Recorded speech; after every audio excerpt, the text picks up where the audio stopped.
In this video, I'm going to teach you some top design tips that I've learned from photographers and photo book makers and even some book designers so that you can create a professional looking design for your book and it will be something that you're proud of. And I'll show you just how easy it is to do with Momento software. So you might think that you jump straight into the design process, but really to me, the most important thing is to be clear on the purpose of your book. I'm actually going to demonstrate the creation of my own personal travel book.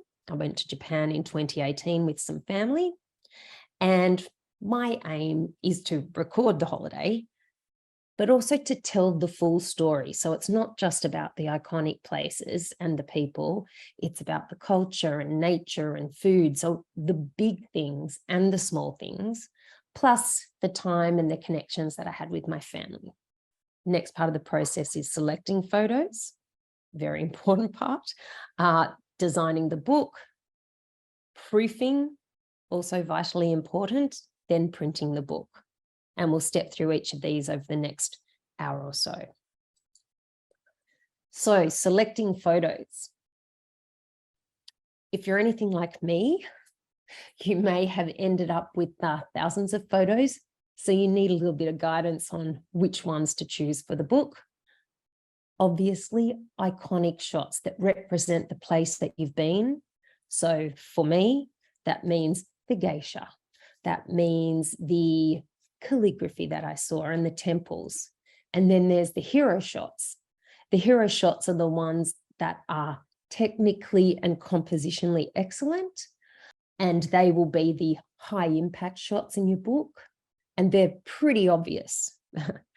But because making a book is like a paper movie, you also need to choose what I call secondary shots or visual punctuation. And this is why I always say you need to really shoot with a book in mind, because you don't just need all the big wide shots of the amazing temple or the landscape. You also want to capture smaller, closer up shots like textures and details with different angles, so that when you're adding them to the book and then later looking at the book, that there's a bit of variety between the pages. There's like a rhythm or a change of pace, a bit of an ebb and a flow.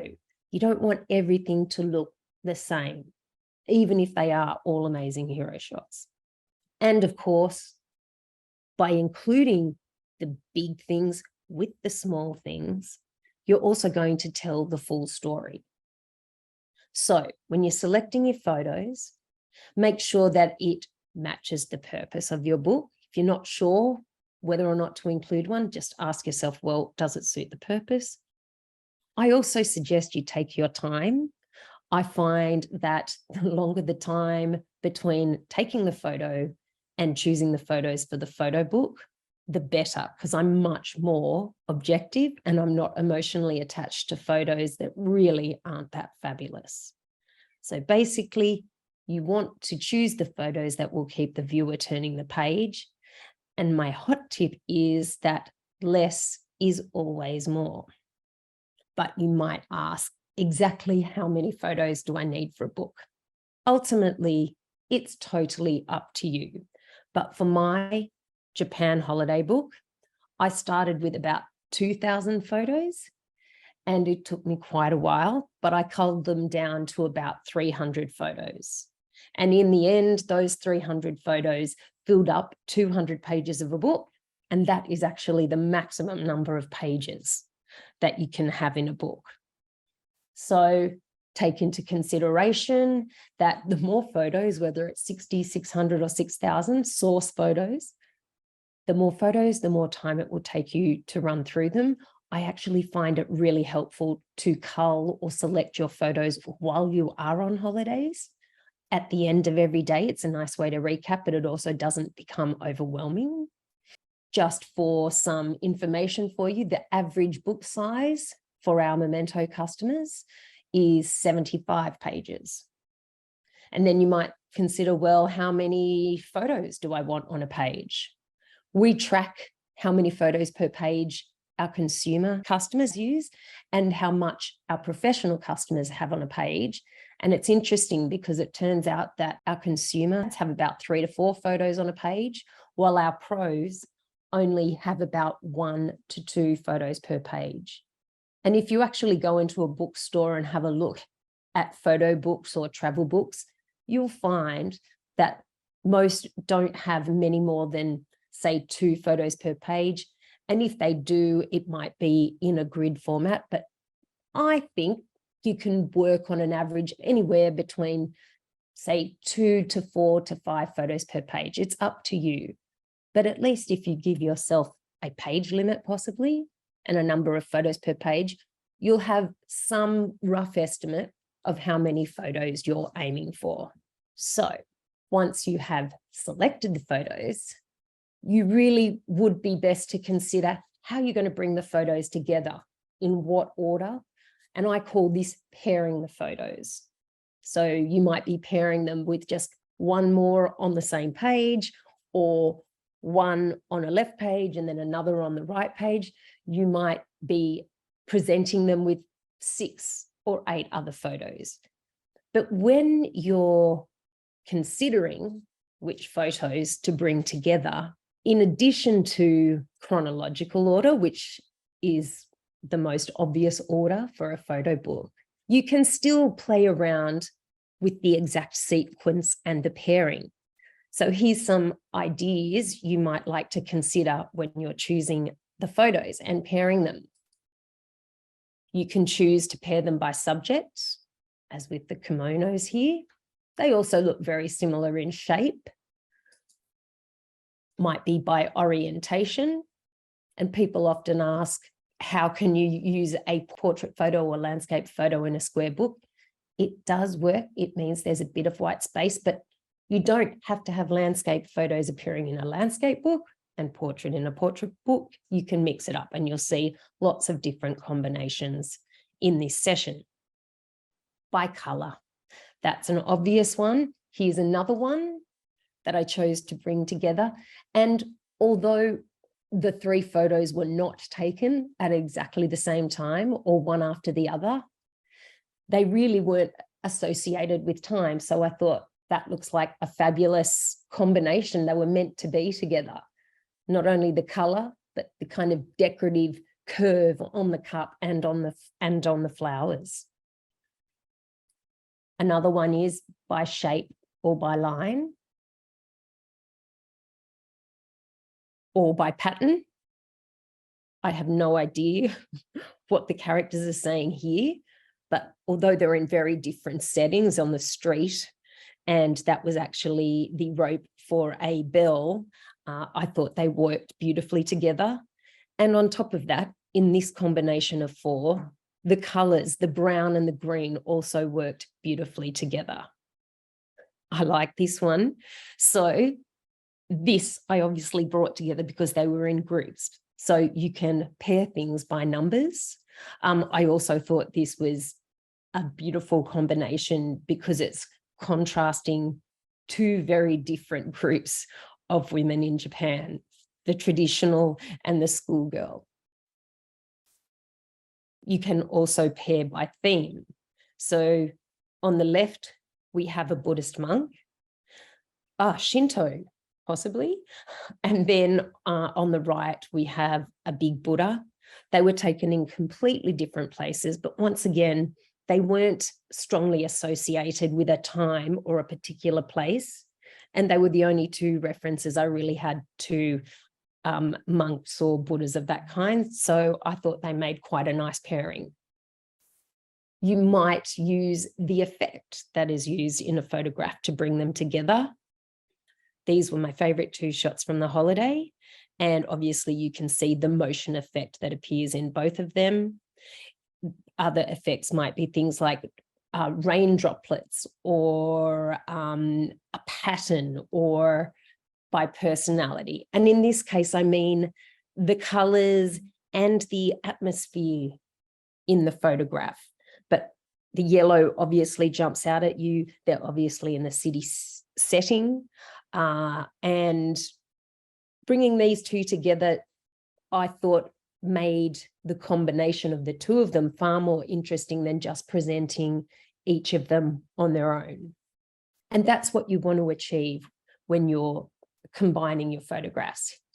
Here's another one. These two were perfectly suited to have, this was my mum walking down the stairs on the left. And as you can see, the angle of the path is heading out from the gutter towards the left-hand side of the page, whereas the monk was going down the stairs and venturing off to the right. So consider that kind of placement as well. Which direction are your subjects facing? Because if you want to keep the eye focused on the pages themselves, you could have any of the people facing each other. But if you're trying to suggest motion and moving on, then this works for this combination where mum's walking off to the left and the monk is walking off to the right. Okay, recurring element, a recurring motif or symbol. In this case, it's obviously the pedestrian crossings, and it just creates a visually interesting page spread. And yes, this one amused me. They weren't taken in the same place, but when I ran through all the photos, they weren't too far apart from each other, but I just thought the flowers on the right had a similar look and feel to the hats on the monks on the left, and I have no idea why they did, but yeah, I found that quite amusing and thought they'd make a great combo. So that's on a page or a spread basis, so the left and the right-hand page together. But then you also need to consider how you're going to sequence them across the pages. So time, in the case of a holiday book, is the most obvious. Location, moving to another city or town. By subject, and to give you an example of that, let's say you were doing a best of photo book for the year, you might have photographs of portraits or wildlife or trees and flowers. And rather than presenting them in a timeline, you might choose to do them by subject instead. In my book, I chose to actually create chapters for each of the locations that we went to. And this leads us beautifully into the topic of design theme. So this is not a necessary part of your design. Simple, classic designs are perfectly visually pleasing. But having spoken to some professional book designers, I find that a lot of them create what I'm calling a design theme. And that is based around maybe the colors that they'll use. Maybe they have a single dominant color that they use throughout, either for font or for a background color or for highlighting in a frame, for instance. Or they might have a combination of colors, and generally those colors are taken from the photographs themselves. As you can imagine, in Japan, there was so much color everywhere. I had a lot to choose from, but because the geisha images were my favorite, I decided to pick up on the red in those. The other thing that might be included in a design theme is a recurring motif. And you certainly don't need to do this, but I was inspired by the colorful graphics in Japan, and I was aware that there would be some art I could find online that was really plain and simple block colors. And I decided to see if I could find enough of these graphics to have one for each place that we went to. I think we went to about 8 in the end, and I managed to find them. And you'll see one here, which is the sushi there for Osaka. While I'm mentioning Osaka, you'll notice that the font there is very much like a calligraphy brush. And that's exactly why I chose it. I decided that I wasn't going to use this font very much, but I wanted to use it for the title. And I also wanted to use it for the chapter titles. So I found it online. It's actually called Goatskin Brush. It was a free download. But while we're talking about it, I just want to mention that you can go and find some fabulous fonts out there.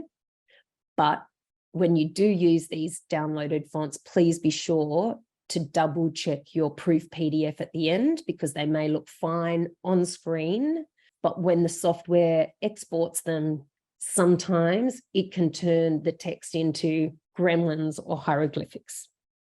Okay, so the design theme had recurring motifs, and the last one was, yes, recurring layouts, which we'll get to.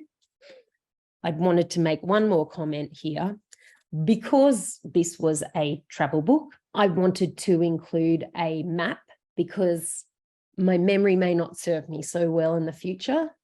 And I decided that I'd rather have it printed in a book, and I could look at the names rather than try and remember them. And that goes for the date as well. Often forgotten, but very handy to have the date there. Imagine when you're no longer here to share the book with someone and they want to understand, they're going to want to know when it was. Now, with the map, I actually went and did another internet search, and I tried to find a map that had that same brushwork that the font had, and I was lucky enough to find one. It's the connective tissue of the book, the color, the kind of graphic style, if you have them, the font. Anyway, you'll see those in use as we move through now to have a look at some page layouts. So these are my page layout secrets. And having a look at them, it's very much like when you go into a gallery or you see beautiful brochures or magazines. Because this is a photo book, you always want your photos to be the hero. They need to stand out, and they need to be of primary importance on the design of the page. White space everywhere. I can't say enough about white space. And when I do say white space, I mean white space around a photo, around the edge of a photo, between a photo and another photo, or between a photo and some text, and also between a photo and the edge of the page. Give them room to breathe. Let them stand out. You can even have blank pages. They give you an opportunity to just stop and reflect for a moment, maybe at the end of a chapter. Consistent alignment. Let's have a look at these actually. As I mentioned, lots of white space on the page. That's quite obvious here, but the alignment of the two images, keeping the top margin and the bottom margin, as well as the left and the right, keeping those relatively consistent across a number of pages also helps to make the book feel cohesive. I also want to make reference to how the size and the position of a photo on a page or across a spread reflects the importance of the photograph to the story, or how much meaning it has to you, and how much it meant to you when you were on the holiday. So obviously, as the image gets bigger, you get a sense that it was more important. As you can see here, we have a smaller image on the left, and then the right-hand page has a photograph that we call filled, has used the fill to page function, but in the print world, we also call that bleed to edge. So to me, that says that's pretty important. And you'll notice that that image is on the right. And that's because in traditional design speak, the eye is naturally drawn to the right-hand side of the page more than the left. Therefore, that's where you should put your hero shot. I say should, you don't have to do anything. Rules are there to be broken, but traditionally, the eye is drawn to the right. Now, if you want it to seem even more important, or you want it to have more impact, and this is like your number one shot, then you can make the image span across the gutter, in this case from the right to the left. And that seems like it's pretty important or high priority in the book, whereas the small image down on the bottom left feels a little bit diminutive, and I personally think almost unnecessary in this case. The other thing is that that image also looks like it deserves to be much bigger. So that's where you could still have the hero image on the right here, but then on the left-hand side, you could have some of what I mentioned before, visual punctuation, where you've zoomed in to the pedestrians themselves and you can see a little bit more of detail. So they're related, but they're not as important or as impressive what's sitting on the right-hand side of the page. But they're still telling a full or fuller story. In this example here, all 4 images, all the same size. They appear to be of equal importance. But having a look at those, I really do feel that the crossroads and the windows are far more visually interesting and engaging. So if you really want to make them stand out, that's when you can span across the whole left and right of the page. You can't get much bigger or better than that. Now, if you want to get a little bit creative, this combination, I'm sure, is not something you would have necessarily thought of, but pushing the photograph into the top right and the bottom left made me think of this being, both of the images are quite geometric, but they were quirky too. And to me, everything about Japan is quirky. So I thought maybe if you can continue doing page layouts in a similar way, in a non-traditional, centered, balanced way, the book could still work because you've introduced personality into the book. But I know that's going to be a bit radical for a lot of people. Now, in this one, I like the way that the photographs, the 3 photographs, are sequenced to lend themselves to the motion that we're seeing in the photos themselves. While we're looking at it too, you'll see here in the gutter, we always say, just be careful about what you place in the gutter. You don't want anything important like some eyeballs because they may disappear into the gutter. But in this case, there was not a lot of fine detail in the center of that image. So that was perfectly suited to that space in the middle there. This is another hot tip of mine.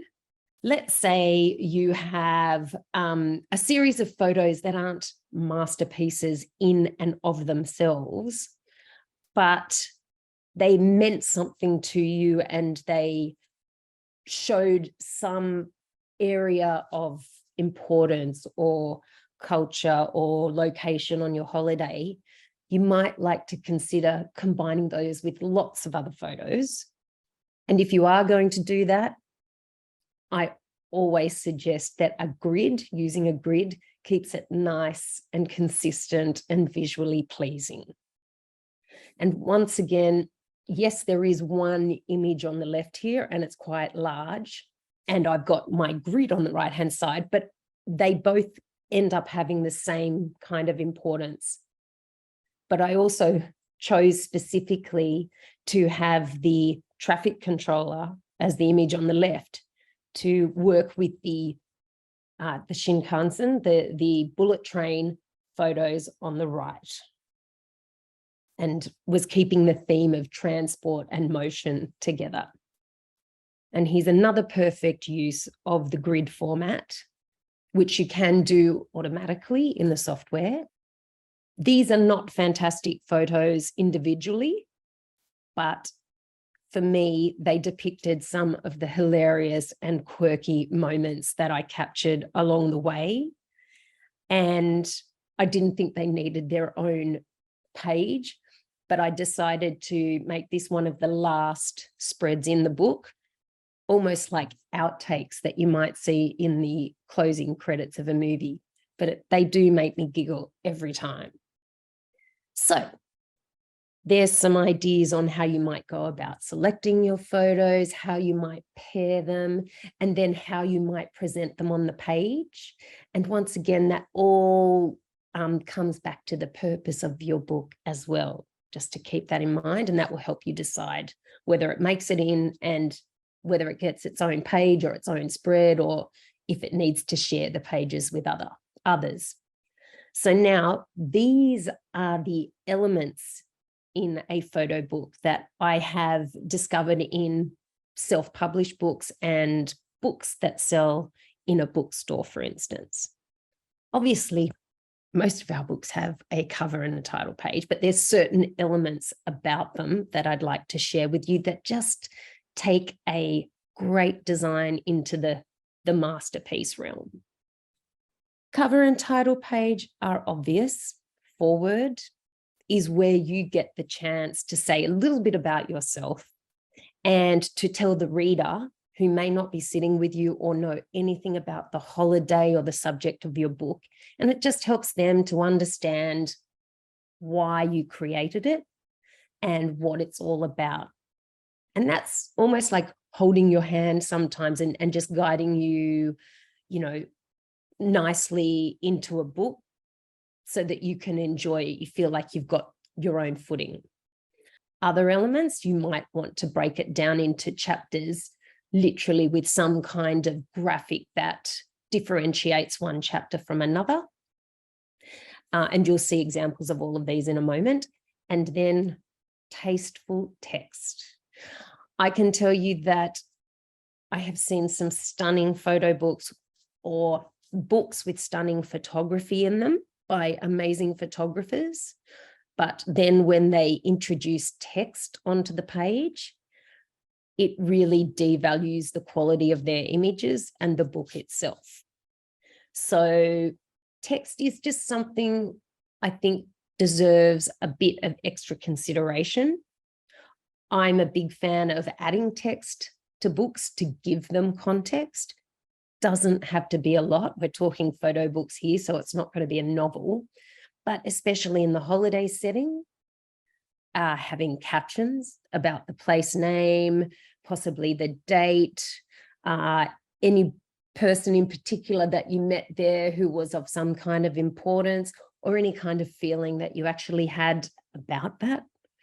I think they're worthy of including if it means something to you. So I just wanted to briefly give you some examples of what we call serif fonts and sans serif fonts. So the serif fonts, you can see here, have like the caps and feet on their letters. And they're the more traditional older fonts. I'm sure everybody knows Times New Roman.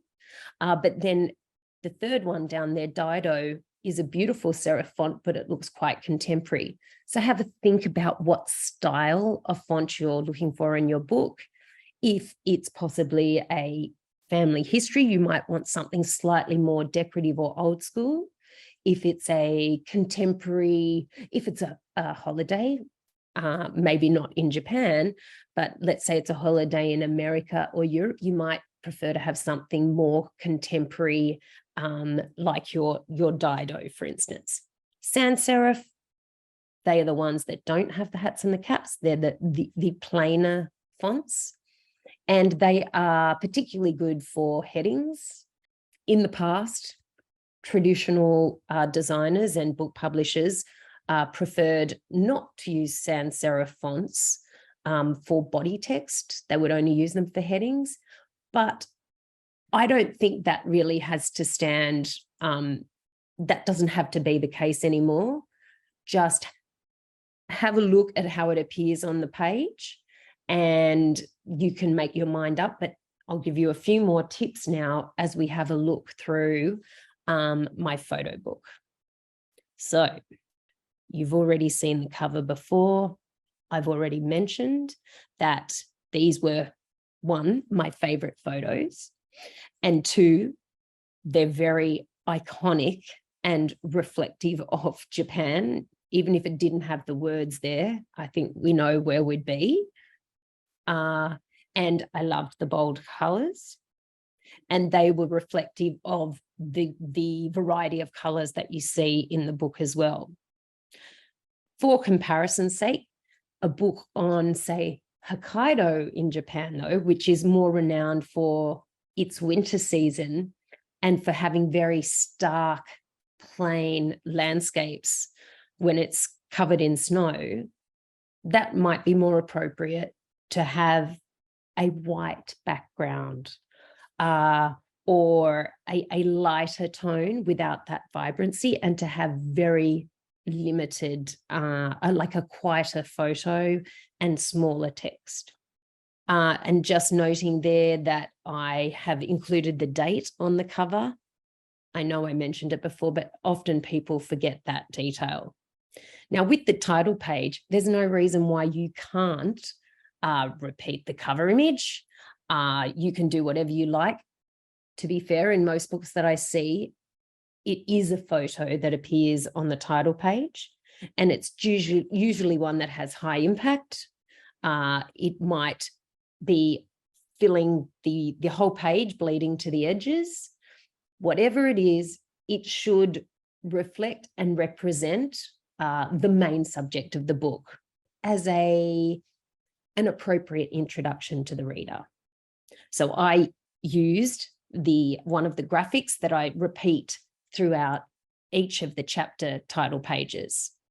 As I mentioned, I wanted to include a map, so that was one of the first spreads in my book.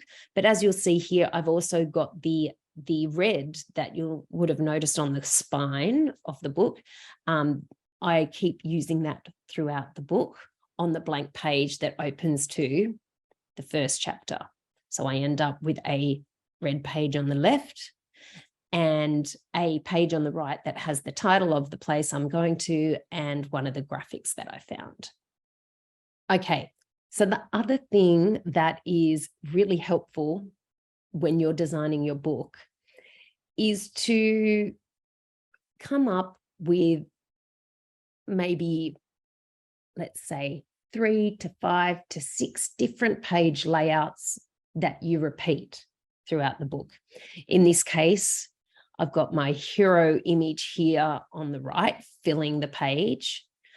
And on the left, I have 6 different images that are complementary to this shot, but they don't match it in terms of photographic excellence or importance to the memorial I was at, which was at the Hiroshima Children's Peace Memorial. I also have decided to mix up different elements. And you'll notice here that there's a bit of a bird theme continuing. So we had the crane, and then there was some artwork, of course, complementing and adding to the story of the paper cranes here.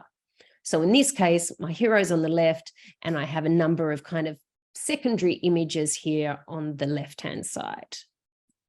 And the reason you might want to work with 4, 5, 6 consistent layouts is that it helps connect the book.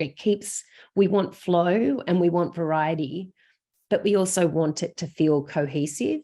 It's almost like, the chorus of a song. We all come back to it and we know it, and it kind of, it guides us through the song itself. And it's a bit like that, repeating just a few of similar looking layouts. But you don't have to. Really, you should be responding to what the photos themselves need. But here's another one. I showed this earlier, but I had a few triptychs, the three portrait shots coming together. And once again, just be careful what you have in the photo that appears across the gutter. Be thoughtful about the choices. Once again, hero shot on the right, but it bleeds over onto the left-hand page. And then these drums here are obviously not as important to me. They're not quite as interesting as the geisha or the mako, but they blend in beautifully color-wise, and I thought it made a great combination. I should also mention over here, you can add text into your books. either as headings, body text, or as captions, and I'll show you that very shortly in the demonstration. Of course, I'm a big fan of filling the page using our Fit to Page tool, but I'm also a fan of having a double page spread every, 6, 8, 10 spreads, because I think it's a nice point of punctuation, and it also makes you stop for a moment and just reflect where you're at. And I also thought this was a nice opportunity to have a photo of my family, but in a beautiful setting. I have far more, landscape shots and, people shots than I do of family ones. But yes, that's a nice opportunity to show off both of them. Another one here, the beautiful kimonos. And I chased many women in their kimonos because I loved their obis and these, amazing bows and at the back, and decided that they should be turned into a collage. This one, however, was the winner, so it got the right-hand page. This is actually, I just wanted to show you a sequence of three double page spreads. So this was my first spread. We stumbled across a festival, and specifically I chose these ones to put at the start, the people who are facing right, because that's the way we're going to keep reading the book.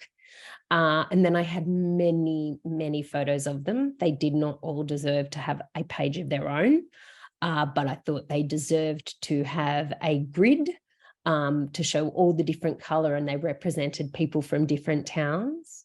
And then I finished with this double page spread it was almost like these two pages were the bookends to the grid in the middle, and they were quite different in composition, but still the group. So make sure you mix it up. So you may photograph the same kinds of subjects, but make sure you get your different angles and perspectives to create visual variety in your book.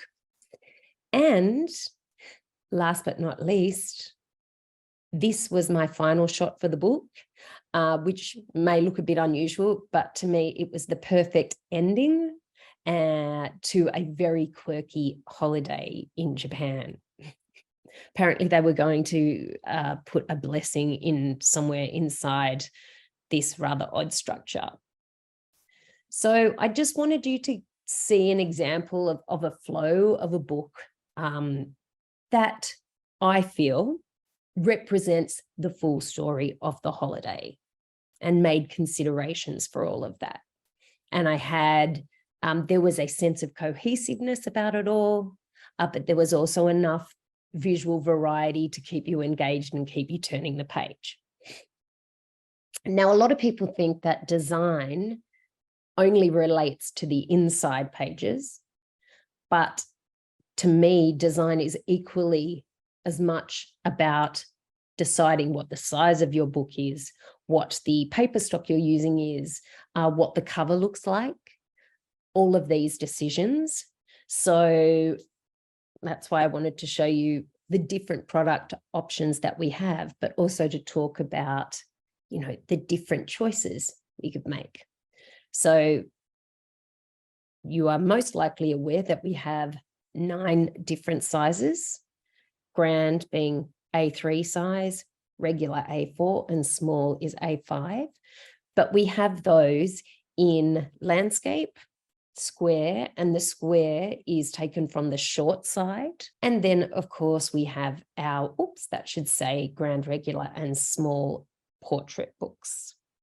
And as we went through there, you'll see that we had a book with Japan in large text embossing in black on a red linen cover, and it looks stunning in the flesh.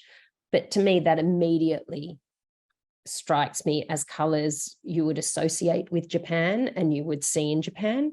But likewise, you could have the opposite of that. With this one, there's a black cover and then the metallic red embossing.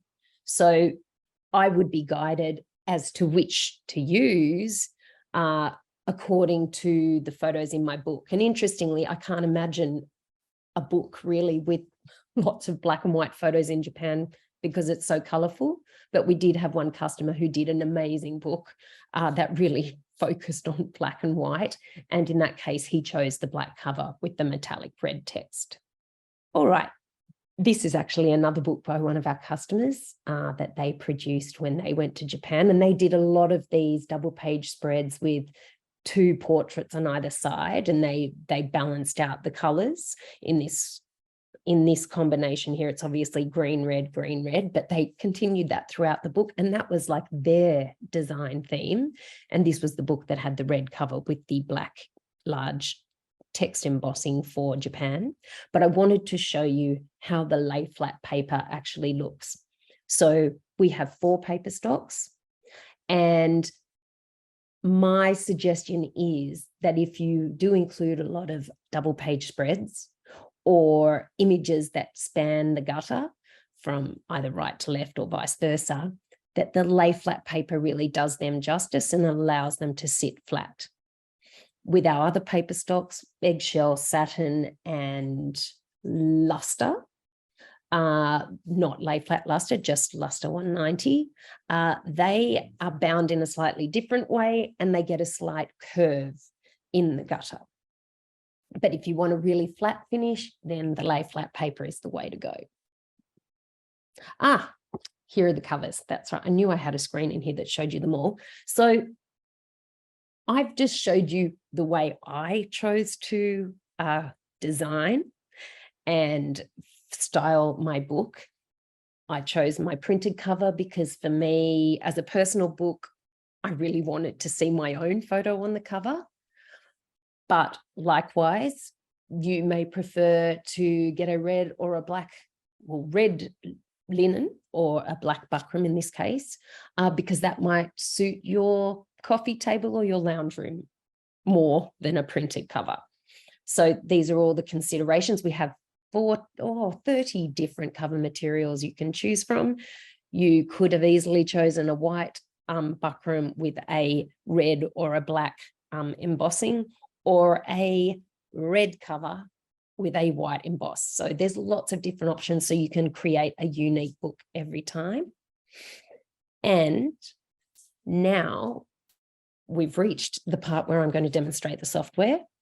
Before I jump into the software, I just wanted to point out the main interface and where you find things.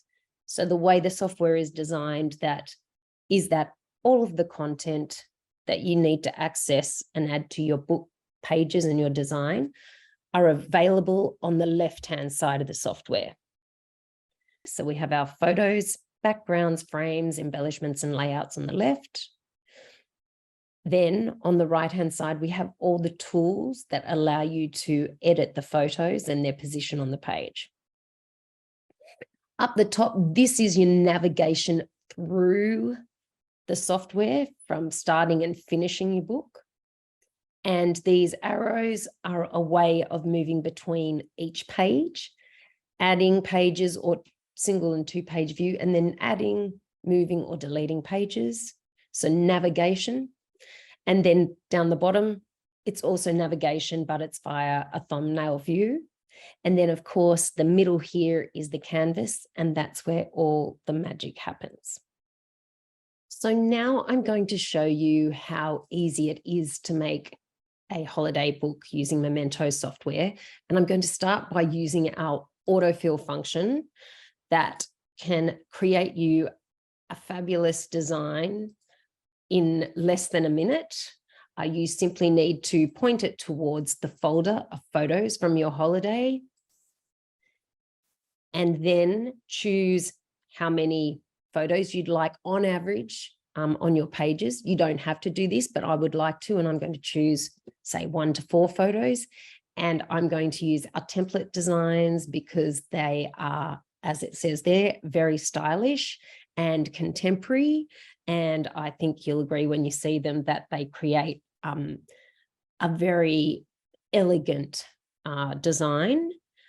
and we'll see if it's at masterpiece level initially. So basically the software is looking at all of your photos and laying it out in pages. Now I'm going to jump immediately into the preview screen here just to show you what it has automatically created.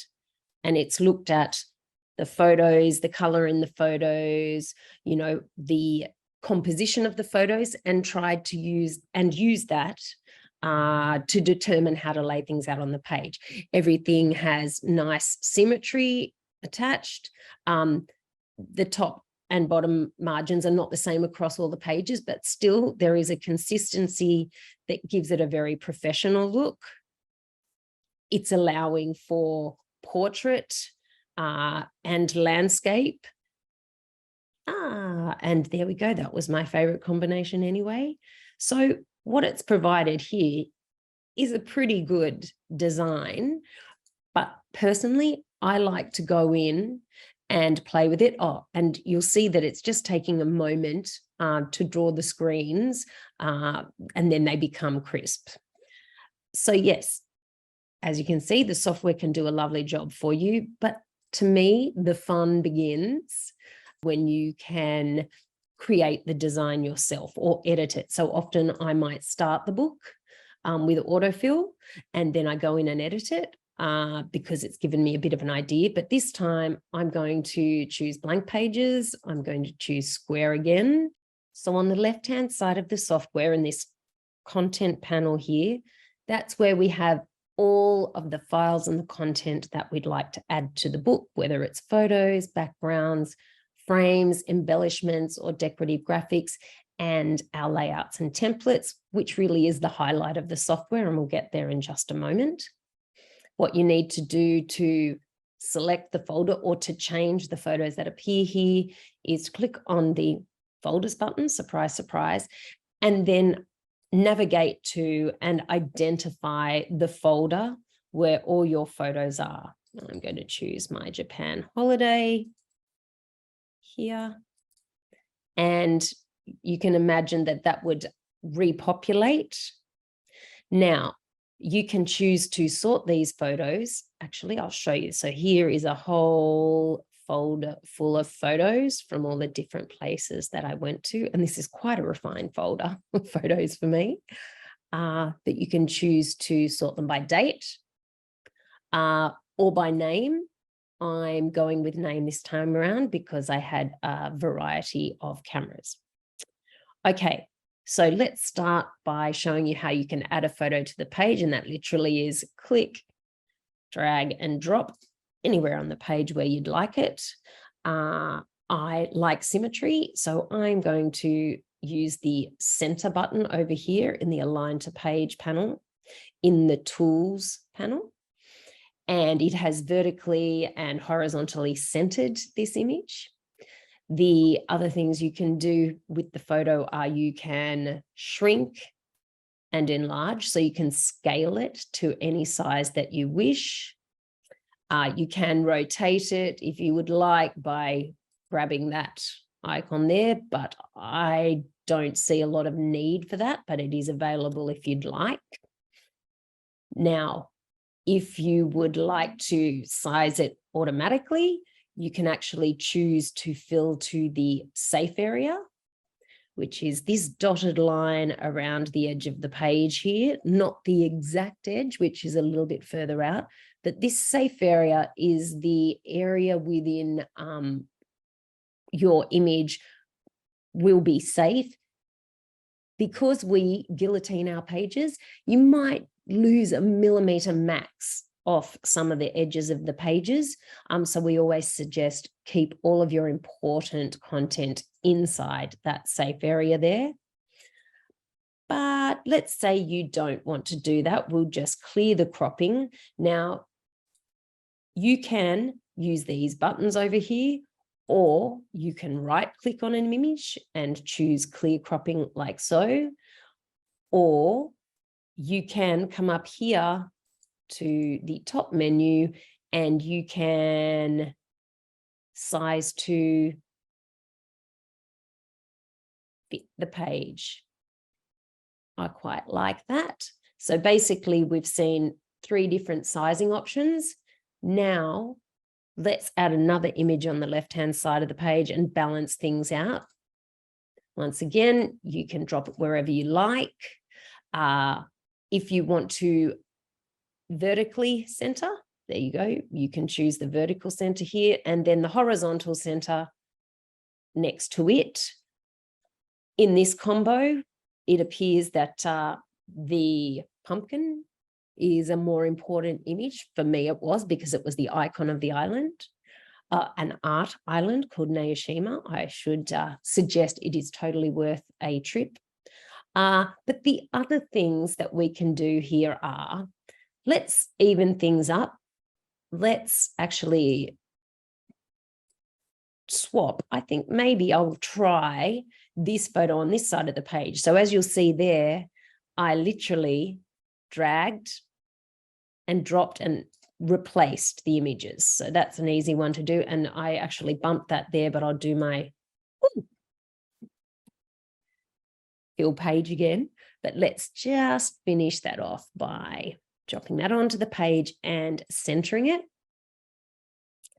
Now, there are other things that you can do to this combination, like these red arrows. So we've already used the green arrows for sizing to expand and shrink. But what about these red arrows? If you drag those in, that crops your image, and you're able to move what is visible in the cropped area around by using the hand tool and dragging them as you need. So I'd actually like to have this as a square, and I'd like the left-hand image to be a square. So all I need to do is to click on the original image, then on the second image, and I'm going to use the right click on the mouse shortcut. And I'm actually going to use our size 2 tool, which is, I'm going to choose the smallest. So now they're both the same size, and I'm just going to make sure that they're centered again. There we have it. And now I actually would like to change the color to black and white. So literally click your image, come up here to the preset color menu. You can change your black and white there, and I'll do the same over here to ensure the consistency. If you want, you can have sepia tone, you can have a tint, or you just come back to the original color. But I'm going to go with black and white just for a bit of variety. Now, the page could do with a little bit more now. So I'm going to come over to the backgrounds menu. Now, the backgrounds that appear in here, some of them come with the software. Others, you need to grab from the updater menu here, where we have lots of content and graphics that you can download to use. So as you can see those there, these are the bright solid backgrounds here. But let's come back. That's if you want to access more, you're going to the updater tool. But I want to drag on a black background, and just with the photos, you literally drag and drop. But now we kind of lose them a little bit, I think. So I would like to add a frame. So once again, I'm selecting the image I want to frame. The next panel up here is the frames panel. Now, there are lots of different frames that you can use, but personally, I only really use the keyline frame, which is a simple line. Because we already have a black background, I am going to change the color of my keyline frame to white so that it actually is visible. And you can go over here and choose different thicknesses. I'm going to go with 0.75, and let's see what we get. So I can either double click on that to apply the frame, and you'll see it's there. Or I can come back here and I can drag it on like that. And let's go and have a look at what that looks like in preview. So, you know, there's a bit of a color scheme happening there. One other tip that I will mention is that you can, of course, realign what's in the crop area, but you can actually brighten up the, oh, sorry, not that one, in the hue slider, you can actually create different levels of contrast. That looks a little bit bolder to me, and I think I want that one to be a little bit whiter. So there we go. You can have a play with those too. All right, so now we have added a background and a frame. I'd also like to show you how you can add a caption. So you'll see that I double click just underneath the photograph there. Now it's opened up our text window. And just like a lot of other word processing tools, this is allowing you to change the font and the size and the color. So I am a fan of Avenir font. It's a sans serif font, doesn't have the caps and the feet. Because we are on a black background, I'm going to come in and change my text color to white. I'm also going to choose a light version of that. And I'm going to choose, let's say, 12 as the font size. Now I'm going to name the island Naoshima Island. And you can see that's appearing here in white. And let's see, the alignment is already set to right. Let's see how that goes. And now you can see that appearing on the page. And there we have it in preview mode. All right, but now let's have a go at adding more than one photo to a page or even to a spread. So I'm going to scroll down here and find some of my photos that I like. And here we go. You may remember this from the presentation. So I've got 4 portrait shots.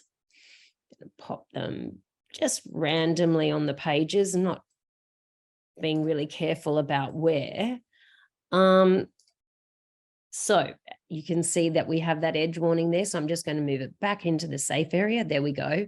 And as I move that around, you'll also see that when it becomes perfectly aligned with the bottom of its neighboring image, that the dotted green line appears. So that is telling you that it's in perfect alignment. All right, so we could go in and manually line all of those up by literally selecting them all. And I like the right click option, but you can come over here and use the relative align button. So I'm going to relative align to the bottom edge, which is great. Now, that's looking nice from a vertical perspective, but this width here is a little bit different to this. So there's another very tricky option. You can, once again, select all the images. And if you come out here to the layout menu and you go into spacing, we can get equal horizontal spacing. And look at that, it beautifully aligns it. Now, it has aligned them correctly, but having done that, it now pushes them into the outside of the safe area. So let's see if we can do it another way that doesn't require all this fine tuning. And this is where our layouts menu is superb. This is where I spend most of my time in the software. So as you can see here, the software is laying out so many different options for those photographs. Now, the options that appear at the top of the panel are the ones that best suit your orientation of photos. And as easy as that, we have beautiful alignment. Now, I remember my version of this had this fella on the right, and then I had the rope there, and then the girl here, so that the 2 text options or symbols were in the center. That is a beautiful layout. And just for some alternative options, here's all the different kinds of layouts you could create. And you'll see that some of them, yes, have, this is actually a portrait shot. So it has cropped in, and you can go in and move that around as you please.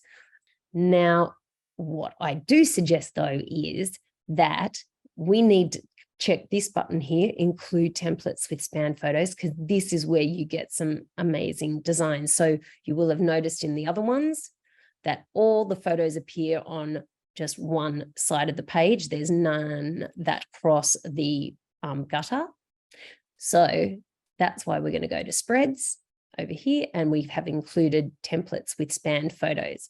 So now you get a whole range of other groupings and layouts that may work perfectly for you. So there is such a variety there. I suggest that you have fun with those. Let me show you a few final tips on layout. So just as we had the fit to page for, I think we're going down here, Libby, the fit to page for the original photos where the landscape shots met the left and right edge, you can do the same for portrait ones, meeting the top and the bottom edge. But let's go back to these here. What I want to show you is the rulers and the guide. So basically I just dragged down from the top of the ruler here and dragged it onto the page, and I'll do another one that drags it underneath, these photos. And the reason I'm doing that is because I want to keep the same alignment on these pages. So I'm going to make sure, as you can see, it's met the bottom there on the green. So I'm going to have it there aligned on the bottom there, and then same on the left-hand side. And that just allows you to keep consistency in alignment across a number of pages. Now, I will go back to the title page. I generally do my title page at the end. And for my title page, I mentioned that I had some graphics that I used. So I'm going to come back, actually cancel out of here. I think they should appear in this list here. So my Japan icons, and this is the list of folders that I've most recently used. So now I'm going to drag on my Japan graphic, and handily, I have my guides there to help me. So I'm just going to center that. Now I'm going to add the text with the goatskin brush font. So literally, as we did, different to the caption, I'm coming up here to click the add text button. Click the text button, and then place the cursor where you'd like the text to appear. And I'm simply going to call it Japan. Just Japan for now. And I'll go in and select my font. As I mentioned, it's goatskin brush. I'll keep it black in this case, but I will boost it up to, I think, let's try 96. Close the window, and then I can drag this around to wherever I would like it. And I'm going to pop it up there. So we can create the cover design by clicking on this front cover icon in the thumbnail preview on the left-hand side. And you'll notice that we have a few more options here. I'm going to start by adding the image that I'd like, and surprise, surprise, it is the geisha that I thought was not only my best shot, but it was very meaningful and it was iconic for Japan. So I'm going to use that, and I want full impact. So I'm going to fill the page, and I'll just realign that. Now, this here is actually the flap of a dust jacket. If you choose to buy a dust jacket, it's optional. And we can choose a background color for the dust jacket and the spine of the book, which you can see over here. So a red color would look great, maybe one of these or one of these. But if you'd like it to perfectly match, choose the color picker here and find the color you'd like to use. And that means it blends in beautifully, especially if you have a design theme. You can, of course, add text to the cover, and you have the option of adding spine text so that when it sits in the bookshelf, you can see it clearly. You can also choose the font and the size for that, as you have with all the other text options. And then I'm going to add a final photo to the back cover because I thought it was the perfect way to start and finish a book with the same person, the front and the back of this geisha. And now we have completed a design. Let's head over to the export screen. So yes, of course, I need to save that. So now we've reached export view. This is where we have to enter a title for the project that will appear once you upload your file to the Momento website, and you'll find it in your project list. It's not the title that appears on the front cover of the book. But what happens here is you get some warnings if there's any issues with your file. So it's telling me that there's 2 blank pages at the end of the book. I'm fine with that, but it tells you exactly where you can jump into it and fix the issue.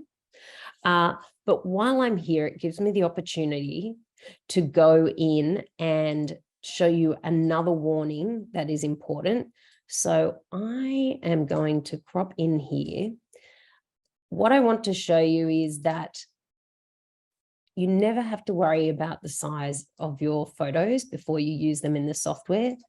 The software takes care of that, it tracks it. And if by chance you do use a photo at a size where the image will become pixelated when printed, it gives you this quality warning here.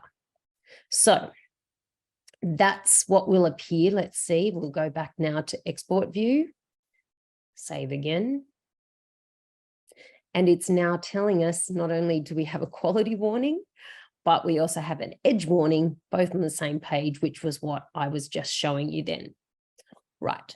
So once you've fixed all of those issues, you're going to export the file. And what that means is that the software is going to generate a PDF that you can proof, and that has a watermark on it. We'll have a look in a moment.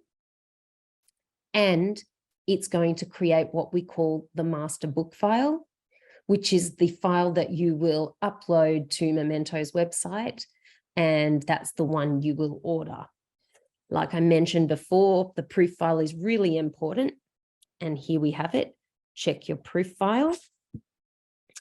I've prepared something a little earlier, which was my own book, and I'd like to show you that instead of the demo one that we have done there. And what you'll see here is exactly how your file will be printed and how it will look. As I said, be sure to check the fonts and the text and make sure that that's appearing clearly. And it is. You may also like to check any alignment on the pages. But the important thing is you have a look through all of that, because once you upload this and you hit order, that's exactly what we're going to print. The only thing that's missing from this that you'll see on yours is that there is a Momento watermark in the background. So once you've reviewed your proof and you're happy with it, you can either upload it via the upload panel in the software on the right-hand side, or you can go to our upload page on the website. And once it's finished uploading, it's going to appear here in your My Projects folder. And this is where you can go to place your order. So I've decided that I would like mine in regular size, the most popular size that we have. I've created my printed cover, so I would like mine to be printed, but should you choose, you might choose linen instead and opt with the ruby linen that I was showing earlier. But I'm going to go back to the printed cover, and you get an option of either gloss or matte laminate. I'm a fan of the matte finish, so I'll choose matte here. You have the 4 different paper options. I am going to choose the lay flat luster because I think it will look good for my panoramas and the images that span 2 pages. You also have the option of choosing a dust jacket, as I mentioned. I'm not going to in this case. I'm actually going to choose black end pages though, because I like the look of that. I've used the black font and it works in with some of the images and the color scheme in my book. And I'm not going to go with a frosted fly page or presentation box, but I'm happy. And yes, I've selected our top shelf choices here, but now I'll add it to the cart. And once you reach the cart, that's where you'll go ahead and pay for your order, and we'll send you a book out within 14 days. So I hope we've inspired you tonight with some ideas for selecting your photos and how you might pair them and what design features you might have in your book. And we wish you well with your next holiday book design. Happy bookmaking.